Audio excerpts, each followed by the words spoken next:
রাজনীতি রিস্টার্ট করতে চায় আওয়ামী লীগ, কিন্তু কিভাবে?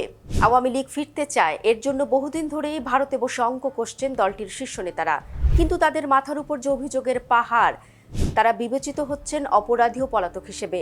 এক্ষেত্রে উপায় হতে পারে দায় স্বীকার করে দেশে ফেরা, তাতে শাস্তি পেতে হতে পারে, আর নয়তো আওয়ামী লীগ সমর্থকদের তীব্র আন্দোলনের মাধ্যমে দলের নেতাকর্মীদের দেশে ফেরানোর পরিবেশ তৈরি করা।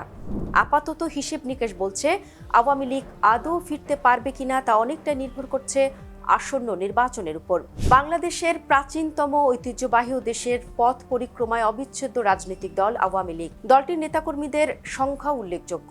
এই দল মুক্তিযুদ্ধে নেতৃত্ব দেওয়া দল, কিন্তু একটানা ক্ষমতায় থেকে অজস্র অন্যায়, অপকর্ম, অপরাধের সমুদ্র বানানো এবং 2024 সালের জুলাই আন্দোলনের সময় নির্বিচারে মানুষ হত্যার অভিযোগের অমোচনীয় লাল দাগ দলটির নেতাকর্মীদের হাতে।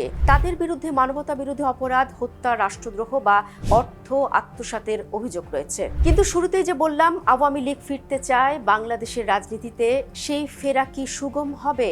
একেবারেই না, কোনোভাবেই না। ব্রিটিশ পত্রিকা দ্য গার্ডিয়ান বলছে আওয়ামী লীগের নেতারা কলকাতায় ব্ল্যাক কফি আর ইন্ডিয়ান ফাস্ট ফুড খেতে খেতে দেশে ফেরার পথ খুঁজছেন। জাতিসংঘের এক প্রতিবেদন অনুযায়ী জুলাই গণঅভ্যুত্থানে বিক্ষোভকারীদের উপর শেখ হাসিনার সরকারের দমন পীড়নে আনুমানিক 1400 জন নিহত হন।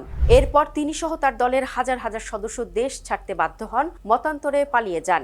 আওয়ামী লীগের সমর্থকেরা মব ভায়োলেন্স এবং শেখ হাসিনার শাসনামলে সংগঠিত অপরাধে সংশ্লিষ্টতার জন্য ফৌজদারি মামলার মুখে পড়েছেন, যার সংখ্যা ক্রমেই বাড়ছে। দর্শক, তাহলে এমন প্রশ্ন কি উঠছে না যে দেশে ফিরতে আওয়ামী লীগের শুদ্ধিকরণের প্রয়োজন আছে? কালো রঙের কফিতেই কি সেই উপায় মিলছে? ভারতীয় খাবার চিবুতে চিবুতে আওয়ামী লীগের এই ফেরারি নেতারা নিশ্চয়ই বাংলাদেশের ভাত তরকারি মিস করেন। এখানেও একটা টুইস্ট আছে। দ্য গার্ডিয়ান লিখেছে রাজনৈতিক ক্যারিয়ার শেষ হয়ে গেছে এমন চিন্তা মাথায়ও আনছেন না শেখ হাসিনা। তার বিরুদ্ধে মামলায় রায়কে ভুয়া উদ্দেশ্য প্রণোদিত আখ্যা দিয়ে ভারতে বসেই তিনি দেশে ফেরার লুডু খেলছেন এবং এর অংশ হিসেবে আসন্ন নির্বাচন ভণ্ডুল করতে হাজার হাজার সমর্থককে উস্কানি দিচ্ছেন বলেও অভিযোগ উঠেছে। অথচ কয়েকদিন আগে সজীব ওয়াজেদ জয় আল জাজিরাকে দেওয়া সাক্ষাৎকারে বলেছেন বয়সের কারণে তার মা শেখ হাসিনার রাজনৈতিক ক্যারিয়ারের ইতি টানতে হচ্ছে। তবে দলটির বাকি নেতারা তো রয়েছেন যারা দেশে ফিরে কর্মী সমর্থকদের নিয়ে দলকে উজ্জীবিত করবেন। ফিরতে তো চান দলের প্রধান শেখ হাসিনাও। কিছু সমীকরণ আছে এখানে দর্শক। আওয়ামী লীগের নেতারা তাদের বিরুদ্ধে আনার সমস্ত অভিযোগ ও রায় প্রত্যাখ্যান করেছেন। তাদের মতে 24-এর গণঅভ্যুত্থান ছিল গণতান্ত্রিক সরকারের উৎখাতের ষড়যন্ত্র। এমনিতেই দলটির কার্যক্রম নিষিদ্ধ।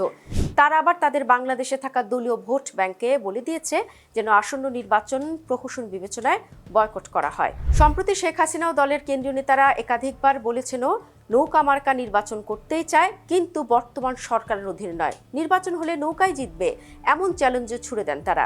দেশি বিদেশি গণমাধ্যমের প্রতিবেদন বলছে দেশের রাজনীতিতে প্রত্যাবর্তনের উপায় খুঁজতে এর মধ্যে অসংখ্যবার দলের নেতাকর্মীদের সাথে আশ্রয়স্থল দিল্লিতে বৈঠক করেছেন শেখ হাসিনা। আর অডিও কনফারেন্স তিনি ঘন ঘন করছেনই, এমনকি দিনে 15 থেকে 16 ঘন্টাও তিনি অডিও কনফারেন্সে কাটিয়েছেন। দর্শক, তাহলে আপাতত চোখ কান খোলা আর মস্তিষ্ক সজাগ রাখতে হবে। অভিযোগের বস্তা ঘাড়ে নিয়ে কিভাবে দেশে আবার রাজনীতি শুরু করে আওয়ামী লীগ, সেটিও দেখার বিষয়।